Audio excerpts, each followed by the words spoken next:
یہ قرآن ایک بابرکت کتاب ہے جسے ہم نے آپ صلی اللہ علیہ وسلم پر نازل کیا تاکہ لوگ اس پہ غور اور فکر کریں اور تاکہ اہل فہم اس سے نصیحت حاصل کریں۔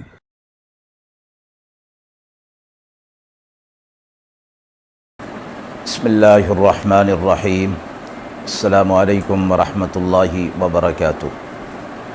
ناظرین کرام، درس قرآن مجید کے آج کے اس پروگرام میں ہم سورۃ الجاثیہ کی آیت نمبر 21 تا آیت نمبر 26 کے حوالے سے موصول ہونے والے سوالات کی روشنی میں تفسیر پیش کریں گے۔ آیت 21-22 میں اللہ تعالیٰ نے ان آیات میں برائی کرنے والوں اور نیک کاروں میں کیا فرق بیان کیا ہے اور اس کے انجام کے فرق کے پیچھے کیا حکمت پوشیدہ ہے۔ آیت نمبر 24 تا 26 میں قیامت کے دن کے بارے میں کیا وضاحت کی گئی ہے اور انسان کے مرنے کے بعد دوبارہ زندہ کیے جانے کے عقیدے پر کس طرح زور دیا گیا ہے۔ اعوذ باللہ من الشیطان الرجیم، بسم اللہ الرحمن الرحیم۔ ام حسب الذین اجترحوا السیئات ان نجعلهم كالذین آمنوا وعملوا الصالحات سواء محیاهم ومماتهم ساء ما يحكمون۔ وخلق الله السماوات والأرض بالحق ولتجزى كل نفس بما كسبت وهم لا يظلمون۔ أفرأيت من اتخذ إلهه هواه وأضله الله على علم وختم على سمعه وقلبه وجعل على بصره غشاوة فمن يهديه من بعد الله أفلا تذكرون۔ وقالوا ما هي إلا حياتنا الدنيا نموت ونحيا وما يهلكنا إلا الدهر وما لهم بذلك من علم إن هم إلا يظنون۔ وَإِذَا تُتْلَى عَلَيْهِمْ آيَاتُنَا بَيِّنَاتٍ مَا كَانَ حُجَّتُهُمْ إِلَّا أَن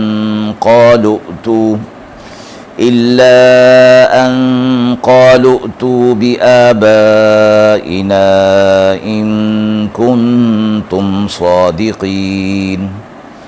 قل الله يحييكم ثم يميتكم ثم يجمعكم إلى يوم القيامة لا ريب فيه ولكن أكثر الناس لا يعلمون۔ آیات مبارکہ کا ترجمہ ملاحظہ فرمائیں۔ کیا خیال رکھتے ہیں جنہوں نے برائی کی ہے کہ ہم کر دیں گے ان کو برابر ان لوگوں کے جو ایمان لائے اور انہوں نے عمل صالح کیے۔ ایک سا ہے ان کا جینا اور مرنا، برے دعوے ہیں جو کرتے ہیں۔ اور بنائے اللہ نے آسمان اور زمین حق کے ساتھ تاکہ بدلہ پائے ہر کوئی اپنے کیے کا اور ان پر ظلم نہ ہوگا۔ بھلا دیکھیے تو جس نے ٹھہرا لیا اپنا الہ اپنی خواہش کو اور راہ سے اللہ نے اس کو ہٹا دیا، اللہ جانتا ہے، اور مہر لگا دی اس کے کان پر اور دل پر اور کر دی اس کی آنکھ پر پردہ، پھر کون ہدایت پر لائے اس کو اللہ کے سوا؟ کیا یہ غور نہیں کرتے؟ اور کہتے ہیں کہ اور کچھ نہیں، بس یہی ہے ہمارا جینا دنیا کا، ہم مرتے ہیں اور جیتے ہیں، اور جو ہم مرتے ہیں سو زمانے سے مرتے ہیں، اور ان کو کچھ خبر نہیں اس کی، محض گمان دوڑاتے ہیں۔ اور جب سنائی جائیں ان کو ہماری آیتیں کھلی ہوئی اور کچھ دلیل نہیں ان کی پاس، مگر یہی کہتے ہیں لے آؤ ہمارے باپ دادوں کو اگر تم سچے ہو۔ آپ کہہ دیجئے اللہ ہی زندگی دیتا ہے تمہیں اور پھر موت دے گا، پھر اکٹھا کرے گا تمہیں قیامت کے دن، اس میں کچھ شک نہیں، پر بہت سے لوگ نہیں سمجھتے۔ آیت 21 تا 22 میں اللہ تعالیٰ نے برائی کرنے والوں اور نیک کاروں میں کیا فرق بیان کیا ہے اور اس فرق کے پیچھے کیا حکمت پوشیدہ ہے۔ فرمایا گیا کہ دنیا کے اندر اچھے اور برے اعمال کا پورا بدلہ نہیں ملتا، بلکہ عام طور پر مجرمین، کفار، مشرکین اور دولت دنیا والے عیش اور عشرت کی زندگی گزارتے ہیں، اور اللہ کے اطاعت گزار بندے فقر اور فاقہ اور مصائب اور آفات میں مبتلا رہتے ہیں۔ اسی طرح اللہ کے جو باغی بندے ہیں وہ اپنی خواہشات کی پیروی اس دنیا کی زندگی کے اندر حلال احرام کی پرواہ کیے بغیر کر لیتے ہیں، اور مومن شریعت کے پابند رہتے ہوئے بہت سی لذتوں کو حرام سمجھ کر چھوڑ دیتے ہیں۔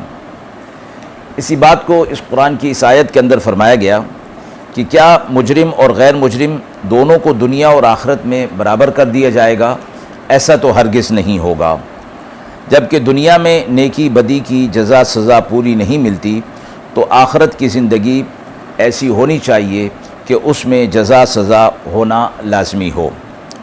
دوسری آیت میں اسی مضمون کو مکمل فرمایا گیا کہ یہ کچھ آخرت میں جو مجرموں کو سزا ہوگی وہ ظلم کے حوالے سے نہیں ہوگی، بلکہ انصاف کے قائم کرنے کے لیے روز جزا کا یعنی قیامت کا قائم ہونا ضروری ہے۔ رہی یہ بات کہ دنیا ہی میں ہر عمل کا اچھا بدلہ کیوں نہیں دے دیا گیا، یہ اس حکمت تکوینی کے خلاف ہے جو اللہ تبارک و تعالی نے اس دنیا کو دار العمل اور دار الامتحان بنایا ہے، دار الجزا نہیں بنایا۔ آیت 24 تا 26 میں قیامت کے دن کے بارے میں کیا وضاحت دی گئی ہے اور انسان کے مرنے کے بعد دوبارہ زندہ کیے جانے کے عقیدے پر کس طرح زور دیا گیا ہے۔ کافر لوگوں کو جب قیامت کے بارے میں بتایا جاتا اور کہا جاتا کہ دوبارہ زندگی ہوگی تو وہ اس کا انکار کرتے تھے اور یہ کہتے تھے کہ اس دنیا کے علاوہ اور کوئی زندگی نہیں ہے، ہم یہ زندگی اسی دنیا کے اندر جیتے ہیں اور ہمیں ایک ہی بار مرنا ہے۔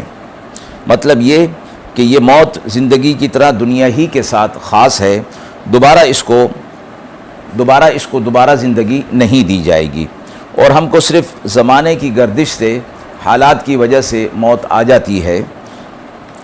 مطلب یہ کہ جس طرح زمانہ گزرنے کے ساتھ انسان کی صلاحیتیں اور قوتیں خرچ ہوتی ہیں اور اسباب طبیعیہ کے تحت موت آ جاتی ہے، اسی طرح زندگی یعنی حیات کا سبب بھی امور طبیعیہ کے اندر ہیں۔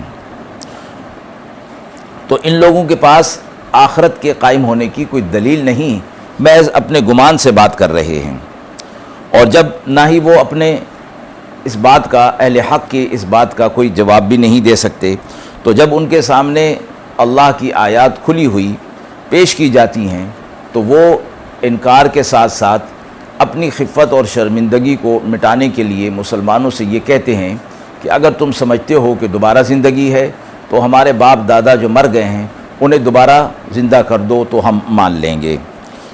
جواب میں فرمایا گیا کہ آپ کہہ دیجئے کہ اللہ ہی زندگی دیتا ہے اور اللہ ہی موت دیتا ہے، اور پھر قیامت کے دن بھی اللہ ہی تمہیں زندہ کرے گا۔